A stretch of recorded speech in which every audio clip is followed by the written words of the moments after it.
At my wedding, my mother-in-law scoffed. "This poor boy thinks he deserves my daughter with that salary?" My bride laughed and said, "He's just a stepping stone to my real life." I froze. Everyone heard. That night, her ex sent me screenshots that changed everything. I met Tessa Whitmore 3 years ago at a coffee shop. It was one of those cliché moments you see in movies. She bumped into me, spilled her drink, gasped dramatically, and laughed when I stammered through an apology, even though I wasn't the one who spilled anything. Her eyes had this playful glint, like she was constantly in on some secret. She was beautiful in that effortless way, blonde hair that caught the sunlight just right, a confident smirk, and a laugh that made heads turn. She was the kind of woman men wrote songs about, the kind that made you feel lucky just to be near her. And somehow, against all odds, she chose me. I wasn't rich. I wasn't some six-figure Wall Street guy with a penthouse and a Rolex. I was Zane Calloway, a 31-year-old software engineer with a decent paycheck, a modest apartment, and a cat named Rufus. I worked hard, saved up, and built a life I could be proud of. And for 3 years, I thought I was building that life with Tessa. She told me she loved me. She let me dream about the future, about a house, kids, lazy Sunday mornings. And when I proposed, she said yes with tears in her eyes. But looking back, I realize now that I was just a stepping stone. The wedding was set for a warm September evening in a picturesque venue just outside of Chicago. The kind of place with fairy lights draped across the trees and a staff that charged a small fortune just for breathing in their direction. I knew it was expensive. I also knew I was paying for most of it because Tessa's family, despite their high society attitude, wasn't as well off as they pretended to be. But I didn't care. I loved her. I stood at the altar, my hands clasped together, my heart hammering in my chest as I waited for her. My best man, Harrison, leaned in and whispered, "You look like you're about to either pass out or throw up." "Maybe both," I muttered. He smirked. "Don't let them see you sweat, man. It's a wedding, not a firing squad." I chuckled, but the nerves stayed. Then, the music changed. The doors opened, and there she was. Tessa walked down the aisle like she owned the world, her white dress hugging her figure perfectly, her veil cascading down her back. She was radiant, stunning, everything I had ever wanted. But then, right before she reached me, her mother, Lorraine Whitmore, leaned over to a family friend and whispered something. Something I wasn't meant to hear. "This poor boy thinks he deserves my daughter with that salary?" A few people near chuckled. Someone stifled a laugh. I felt it like a slap. And then, as if that wasn't enough, Tessa, my soon-to-be wife, smirked and whispered back, her voice carrying just enough for the wrong people to hear, "He's just a stepping stone to my real life." I froze. The air left my lungs. Did I mishear? Was this some twisted joke? No, because a second later, the groomsmen beside me stiffened. The maid of honor's smile faltered. A few guests in the front row exchanged uncomfortable glances. They heard it too. Tessa had no idea I'd caught every word. She kept walking, her eyes locked on me, her fake smile unwavering. And somehow, I forced myself to go through the ceremony. I said my vows. I slid the ring onto her finger. But inside, I was crumbling. The reception was a blur. People were laughing, drinking, celebrating. Tessa was in her element, smiling at the cameras, making toasts, acting like the happiest woman in the world. And me? I was suffocating. I couldn't stop hearing it. A stepping stone. My real life. I kept replaying our relationship in my mind, searching for the moments I had missed. The way she had always nudged me toward promotions, subtly steering conversations toward money. The way she dismissed my worries about budgeting for the wedding. The way she sometimes looked bored when I talked about the simple things, like cooking dinner together or taking road trips instead of luxury vacations. Had I ever really been enough for her? Then, just as I was about to step outside for air, my phone buzzed. Unknown number. "You deserve to know the truth before you throw your life away." These are from Tessa's real love. I frowned, my heart pounding. And then, the images came through. Screenshots. Dozens of them. Text from James Ashford, her ex. The one she had supposedly cut off years ago. "Tessa, God, Zane is so pathetic. You should have seen the way he cried during our vows. He actually thinks this is real. James, babe, you sure you can put up with him? I don't want you wasting your time. Tessa, it's just a few years. Once I get what I need, we're set. He's my way out." I stared at the messages, my stomach turning to stone. This wasn't just a mistake. This wasn't a drunken lapse in judgment. This was who she really was. And I had married her. I looked up, and there she was, my wife. Laughing, sipping champagne, completely unaware that the world she had so carefully built was about to come crashing down. I wasn't going to let this slide. I wasn't going to be her fool. I stood, lifted my glass, and tapped it lightly with a cayenne Fe. The room quieted. Ladies and gentlemen, I said, my voice steady. I just want to take a moment to thank everyone for coming tonight. It really means the world to me. And I'd also like to thank my wonderful bride, Tessa. I turned to her, watching her beam at me, for showing me exactly what kind of person she really is. The murmur of confusion started. Tessa's smile faltered. I pulled out my phone and held it up. Since we're celebrating love and honesty, I figure now is a good time to share some messages from my darling wife. I hit play. Gasps. Stunned silence. Her own words, her cruel, heartless words, played over the speakers. Tessa's face drained of color. Zane, what the HLL? I turned to her. Am I still just a stepping stone, Tessa? Her mother shot up. This is some kind of joke. Oh, it's not, I said. In fact, Lorraine, you might want to think about what you just spent on this wedding. Because I sure as HLL am not paying a dime for it. And with that, I took off my ring, placed it on the table, and walked out. Behind me, chaos erupted. I never looked back. I walked out of the reception hall, my pulse thundering in my ears, my breath uneven. The night air hit me like a slap, cold and sharp, but it wasn't enough to clear the rage boiling inside me. Behind me, the chaos unfolded exactly as I had imagined. Gasps, shouts, chairs scraping against the floor as people scrambled to check their phones. And then Tessa's voice, shrill and panicked. Zane, wait. I ignored her. Zane. Footsteps pounded against the stone pathway. A hand gripped my arm, nails digging into my sleeve. I turned, and there she was, her perfect wedding makeup smudged, her carefully curated smile gone. For the first time, I saw something real in her eyes. But it wasn't love. It was fear. Where the HLL do you think you're going? She hissed, voice low. Her hands clenched into fists, her nails biting into her own palms. Anywhere but here. Are you insane? She whispered harshly, glancing back toward the reception hall, where people were still shouting in disbelief. What the HLL was that? You humiliated me in front of everyone. I laughed. Actually laughed. A bitter, exhausted sound. You humiliated yourself, Tessa. I just held up the mirror. She blinked rapidly, her mouth opening and closing as if she was searching for the right response. You don't understand. I was drunk when I said that to my mom. It was just a stupid joke. I pulled my phone from my pocket, holding up the messages for James. And these? Just another joke. Her face drained of color. You think I'm stupid, don't you? I said, my voice deadly calm. You think I just smile and pretend I didn't hear you call me a goddamn stepping stone? That I wouldn't figure out you were playing me this whole time? It's not like that. Then tell me what it's like, Tessa. I snapped, stepping closer. Tell me what the HLL I was to you. A backup plan? A safety net? Someone to pay for your dream wedding before you ran off to James. Her silence was deafening. I shook my head, shoving my phone back into my pocket. We're done. I turned to leave. No. I barely had time to react before she grabbed the front of my shirt, yanking me back. No, Zane, you are not leaving me like this. Her voice cracked, a desperate edge cutting through her usual confidence. For the first time that night, I saw something in her that scared me. She wasn't just angry. She was losing control. Let go, I warned. Not until you listen to me, she snapped. You're my husband. We can fix this. People say things they don't mean all the time. You're really going to throw everything away because of one mistake. I let out a slow, humorless breath. One mistake? Tessa, this entire relationship was a mistake. She flinched like I'd struck her. But I wasn't done. You never loved me, I said, voice quiet but firm. You loved what I could do for you. You loved the stability, the security. You loved the fact that I never questioned you. And I bet you thought you could keep lying to me forever. Her lips trembled. She shook her head. It's not like that. I care about you, Zane. Care? I let out a sharp, cold laugh. You don't care about me, Tessa. You tolerated me. You used me. And the second something better came along, you were ready to drop me like I was nothing. She bit her lip hard, her chest rising and falling rapidly. I was scared, she finally blurted. Okay, I was scared to struggle. I grew up watching my parents fight over money, Zane. I saw what happens when people marry for love instead of security. I didn't want that life. I narrowed my eyes.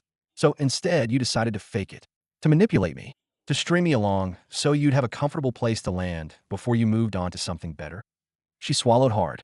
I let out a slow breath, stepping away from her grip. That is why I'm leaving. Tessa's entire face crumpled, but I had nothing left to give her. I turned away again, walking toward the parking lot. Behind me, I heard her whisper, "Please don't go." I didn't stop. And then, just as I reached my car, another voice cut through the night. The HLL is going on out here. I turned, just in time to see James Ashford striding toward us, his suit slightly disheveled, his face twisted into irritation. Of course. The bastard actually showed up to my wedding. Tessa's face drained of color. James! His eyes flicked between us, taking in the tension. Then, realization dawned on him, and a slow smirk curled his lips. Ah, so he finally figured it out, huh? I clenched my jaw so hard I thought my teeth might crack. This piece of SHD was smiling. I took a step forward, my hands balling into fists. You got about 5 seconds to get out of my sight before I knock that grin off your face. James raised his hands in mock surrender. Relax, man. No hard feelings, right? I mean, let's be real. You had to know this wasn't going to last. He chuckled, shaking his head. She's always been mine. Tessa snapped out of her daze, spinning toward him. James, shut up. Oh, now you want to shut up, he sneered. What? Because he finally knows the truth. He turned back to me. You should have seen the way she'd talk about you, man. Oh, Zane's such a nice guy, he put on a mocking voice. He's so stable, so safe. He scoffed. Dude, you were never her first choice. The rage inside me burned white hot. I had never been a violent man. I had never been the type to throw the first punch. But at that moment, I saw red. Before I could think twice, my fist connected with his jaw. James staggered back, eyes wide with shock, before he hit the pavement. Tessa let out a choked gasp. Zane! I shook out my hand, my knuckles stinging. James groaned, clutching his jaw. Jesus Christ, he muttered, rolling onto his side. Guess you're not as soft as she said you were. I took a slow, steadying breath, then turned back to Tessa. Have fun with your real life, I said coldly. And this time, when I walked away, she didn't try to stop me. I didn't know where I was going. I just knew I needed to get away from that goddamn wedding, from the fake smiles, from the weight of betrayal pressing against my chest like a boulder. My knuckles throbbed from where I'd hit James, but I barely felt it. Tessa, I had spent 3 years building a life with a woman who never actually wanted me. 3 years believing I was the luckiest man in the world, when in reality, I was nothing more than a placeholder. A temporary fix until she got what she really wanted. The rage inside me hadn't settled. If anything, it was getting worse. I pulled into the nearest gas station and parked, gripping the wheel so hard my fingers ached. My phone buzzed in my pocket, but I ignored it. I already knew what the messages would say. Tessa begging. Tessa making excuses. And then, probably some from Harrison, demanding to know what the HLL had just happened. I closed my eyes, trying to steady my breath. I needed a plan, because walking out of that wedding wasn't enough. Not after everything she had done. Tessa had played me, used me, humiliated me.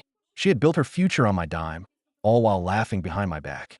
I wasn't about to let that slide. I sat in my car for nearly an hour, watching as my phone filled with missed calls and unread messages. First, it was Tessa, then Lorraine. Then, to my absolute shock, her father, Harold Whitmore. That one almost made me laugh. Harold had never liked me.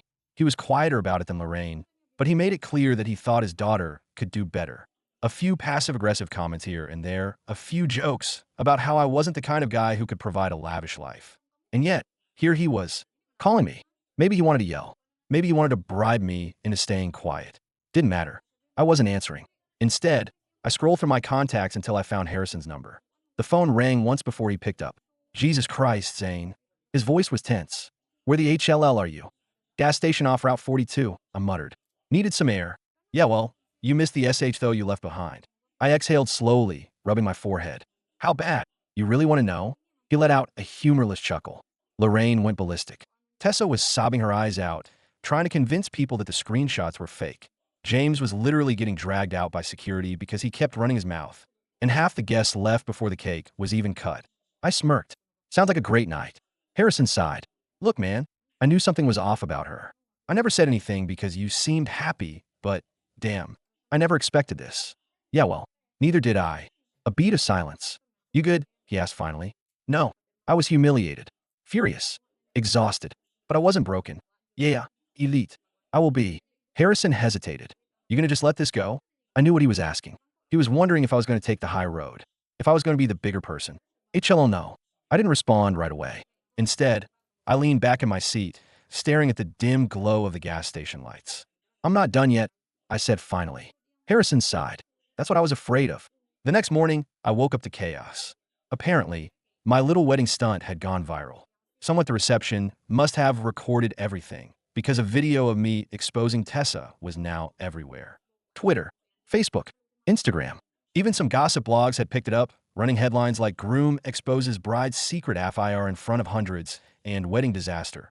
Woman calls husband a stepping stone. He gets the last laugh." The comment sections were BR Tao. Good for him. She sounds awful. This is why you don't marry someone who sees you as a paycheck. Imagine your own wedding being the moment you get publicly exposed. LMAO. Bro, the way you just walked out? Iconic. Tessa must have seen it by now. And if I knew her like I thought I did, she was losing her mind. I wasn't done, though. Not even close. It didn't take long for Tessa to show up at my apartment.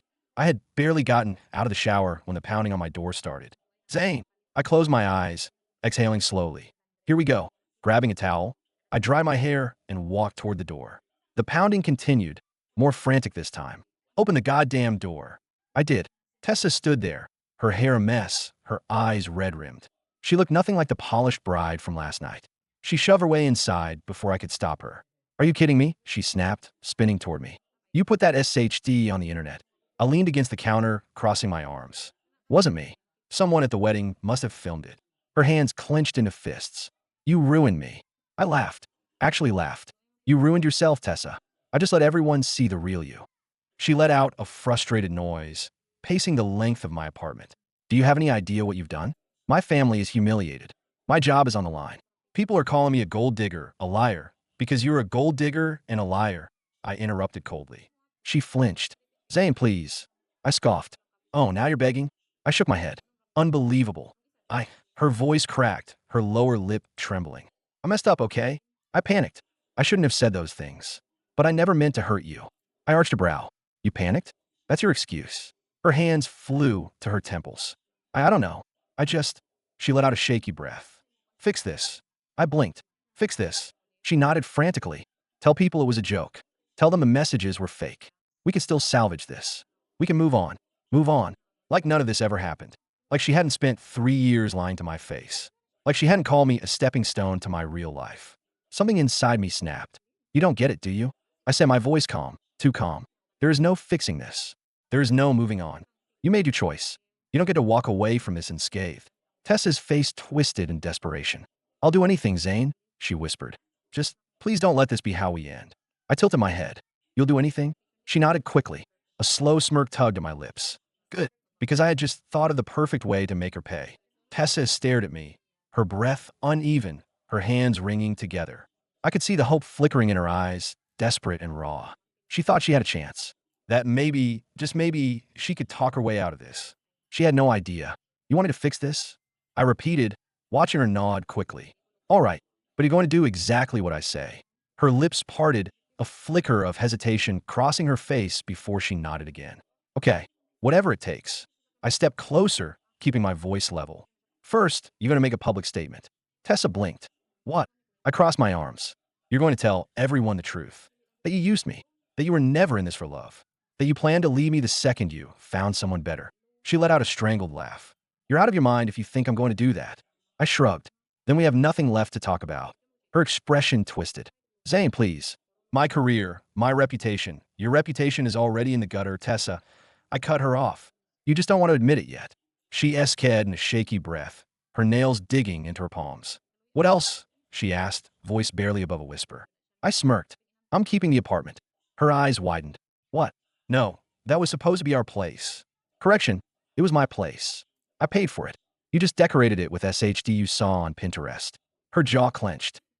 Also, you're going to return every single wedding gift to the guests, I added casually, including the money. Tessa's face went pale. No way. Some people gave us thousands. Exactly, I said smoothly. And none of it belongs to you. Her breathing turned erratic. You can't force me to do this. I tilted my head. Can I? Tessa was smart. As much as she hated to admit it, she knew she had no leverage. The public was already against her. If she tried to twist the story, she'd only dig herself deeper. Her lips trembled. Why are you doing this? I didn't hesitate. Because you don't get to walk away from this clean. Her breath hitched. She knew. She knew there was no coming back from this. I watched the realization sink in, watched her shoulders slump as the last bit of fight drained from her body. Fine, she whispered. I'll do it. I smiled. Good girl. She swallowed hard, staring at me like she didn't recognize me anymore. And maybe in that moment she didn't. Because the man who had loved her unconditionally, the man who had once been willing to give her everything, was gone. And what was left? Someone who was about to make sure she never forgot what she did. The fallout came fast. By the next day, Tessa had released a statement on social media. It was carefully worded, an apology laced with half-truths, but still close enough to the real story that people took it as a confession. I made a terrible mistake. I let my fear of financial instability cloud my judgment, and in doing so, I hurt someone who truly cared about me. I take full responsibility for the pain I caused, and I deeply regret my actions. To those I have disappointed, I am sorry. The internet tore her apart. People weren't stupid. They could see through the sanitized PR language. The comments were relentless. She's only sorry because she got caught. Notice how she doesn't mention Zane by name? LMAO, classic deflection. You can't oopsie your way out of something like this, girl. The wedding video was bad enough, but the texts? There's no coming back from that. Tessa went radio silent after that. No more posts. No more comments. Just pure, deafening shame. I should have felt bad, but I didn't. Not even a little. A week passed. I thought that would be the end of it. I thought I could finally start moving on, putting the mess behind me. But then one night I got a phone call. From Lorraine, Tessa's mother. I stared at my screen in disbelief. Of all the people who could have reached out, she was the last one I expected. Curiosity got the better of me. I picked up. Zane, Lorraine's voice came through, calm and controlled as ever. We need to talk. I raised an eyebrow. Do we? Yes, she said coolly. And I think you'll want to hear what I have to say. I leaned back on my couch, smirking. All right, let's hear it. She took a deep breath, and then she said something that made my stomach drop. Something that made me realize this wasn't over. There was something about Lorraine's tone that put me on edge. It wasn't anger. It wasn't the cold superiority she usually threw my way. It was something else. Something calculated. I gripped the phone tighter. Go on, I said. She hesitated just for a second. Then, she said, meet me at the Whitmore estate. Tonight. I scoffed. Not a chance. You'll want to, she said smoothly. There's something you don't know. I clenched my jaw. If this is some attempt to manipulate me into backing down, it's not, she cut me off. Believe me, Zane, I have no intention of saving Tessa from the mess she made. That caught me off guard. Lorraine had spent years making sure Tessa's life was perfectly curated, making sure her daughter had everything she wanted, no matter the cost. Now, she was just letting her burn? I frowned. Then what do you want? A pause. Then, Lorraine's voice dropped to a whisper. I think you were set up. My breath stalled. What the HLL are you talking about? You want answers? She murmured. Come get them. And then the line went dead. I almost didn't go. Every part of me screamed that this was a bad idea. That Lorraine was playing some kind of game. That whatever she had to say wasn't worth stepping foot into that goddamn house again. But those words, I think you were set up, rattled in my brain, clawing at the walls of my mind. And so, against my better judgment, I found myself pulling up to the Whitmore estate just before midnight. The place was dark, except for a single light in the study. The same room Harold used for his business meetings. The same room Lorraine used to sip expensive wine and pretend she wasn't miserable in her marriage. I parked the car and sat there for a moment, gripping the wheel.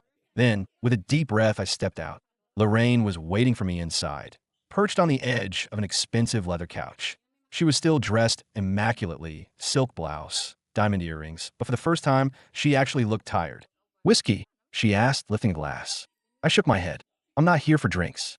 Just talk. She smirked, always so serious. Cut the crap, Lorraine, I said sharply. What did you mean? Set up how? She sighed, swirling the whiskey in her glass. Sit down, Zane. I'll stand. Her lips twitched. Fine. She set the drink down, her gaze locking onto mine. Tell me, did it ever strike you as odd that James had those screenshots ready on your wedding day? I stiffened. She tilted her head. That he just happened to have the perfect ammunition to destroy Tessa at the perfect moment, right before you said your vows. I didn't answer, because I had thought about it. At first, I assumed James had been holding on to the messages for a while, waiting for the best time to use them. But now I wasn't so sure. Lorraine watched me carefully. James didn't find those messages on his own, Zane. I exhaled sharply. Then who did? Her lips curved into something resembling a smirk. Harold. I blinked. What? She leaned forward. My dear husband found those texts weeks ago. He knew about the FIR before you did. A cold weight settled in my stomach. And he didn't tell me. She laughed, but there was no humor in it. Of course not. That would have been too easy. No, he decided to keep them as leverage. I swallowed. Leverage for what? Lorraine's eyes darkened. To ruin Tessa. My mind reeled. Why the HLL would Harold want to ruin his own daughter? Her smirk disappeared. And then she said, because she's not his daughter. The words slammed into me like a freight train. I stared at her, my mouth opening, then closing. What? Lorraine exhaled slowly, rubbing her temple. Technically she is. Legally, biologically, but she's not his in the way that matters. Not in his mind. I shook my head. I don't understand. Lorraine's fingers tapped against the glass. her expression unreadable. Harold has always despised Tessa, she murmured, because she isn't his real child. A sick feeling twisted in my gut. Explain. Lorraine leaned back, watching me carefully. Harold and I had been married for 2 years when I got pregnant with Tessa. He wanted a son. He expected a son. I swallowed hard. But when Tessa was born, she let out a humorless chuckle. He barely looked at her, treated her like an obligation. A disappointment. My jaw clenched. I knew Harold was cold, but this was something else. He raised her, yes, Lorraine continued. Paid for the best schools, the best clothes, but it was never out of love. It was out of duty. And when she started growing into me, manipulative, ambitious, willing to do whatever it took to get ahead, he saw her for what she was. I exhaled sharply. And what's that? Lorraine smiled. A threat. A chill ran down my spine. Lorraine took a slow sip of her whiskey. Harold has been looking for a reason to cut Tessa off for years, saying he just needed the right moment. The perfect scene down. Something unforgivable. My blood ran cold. The FIR, I muttered. She nodded. The FIR. My hands clenched into fists. So what? He planted the texts. Not quite, Lorraine mused. He just made sure you got them at the most publicly destructive moment. My stomach churned. Jesus Christ. Lorraine's expression didn't change. Harold let you do his dirty work. He let you be the executioner. And now, Tessa's reputation is in ruins. Her social connections have evaporated, and she has nothing left. My breathing turned shallow. This entire time, I thought I was the one getting revenge, that I was the one making her pay. But in reality, I was just a pawn in a much bigger game. I stared at Lorraine, my pulse hammering. Why are you telling me this? She sighed, standing up. Because I don't give a damn about Tessa. She smirked. But I do hate my husband. I blinked. Lorraine picked up her whiskey glass, raising it in a mock toast. So Zane, she purred. What are you going to do about it? I didn't answer, because at that moment, my mind was already racing. Harold thought he'd won. He thought he had pulled all the strings. But if there was one thing I'd learned from Tessa, it was how to play the game. Lorraine's smirk lingered as she took a slow sip of her whiskey, watching me with amusement. She thought she had me cornered, that I'd be so consumed with anger, so desperate for revenge, that I'd jump at the chance to strike back at Harold. And maybe a week ago I would have, but I'd learned my lesson. Revenge wasn't about lashing out in rage. It wasn't about destruction. It was about control. It was about taking everything they thought they had power over and flipping the script. So instead of reacting, I simply smiled. You want me to go after Harold? I said. But why do I get the feeling you're not telling me the whole story? Lorraine raised an eyebrow. Oh, I leaned forward. You've been married to that man for decades, Lorraine. And you're telling me you're just now deciding to take him down? She tilted her head, considering me. You're right, she said finally. This isn't just about Tessa. It's about me too. She set her glass down and sighed. I made a mistake, Zane. A long time ago. I married a man I thought I could control, only to realize I was the one trapped. I nodded slowly. And now you're looking for a way out. Her lips curved slightly. We can help each other. I pretended to think it over, but my mind was already made up. I wasn't going to help Lorraine out of her mess. But I was going to make sure Harold Whitmore never got the satisfaction of thinking he had one. The next morning, I made some calls. First, to a journalist I knew, someone who'd been itching to expose the dark underbelly of high society families like the Whitmores. Then, to a couple of Tessa's former friends, the ones who had turned their backs on her the moment the Sindel hit. They weren't loyal, but they were opportunists. And I had something they couldn't resist. The truth. Within days, a story hit the media. Not just about the wedding disaster, but about Harold's role in it. About how he had used his own daughter as a pawn.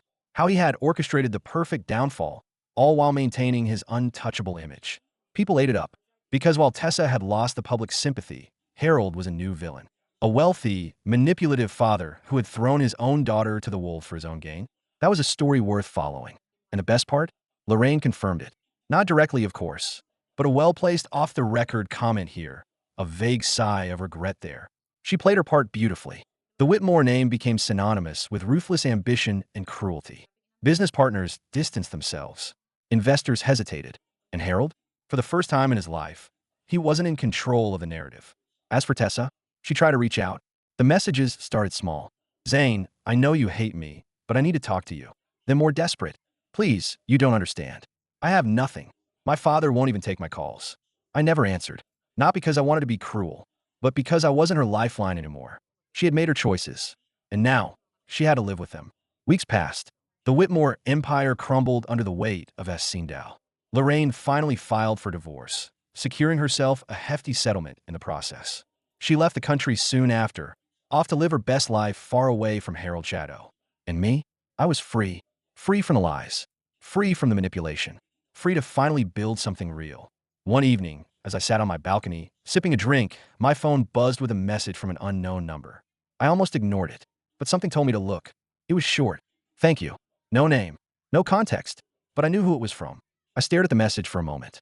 Then I deleted it. And with that, I closed the final chapter of Tessa Whitmore. For good.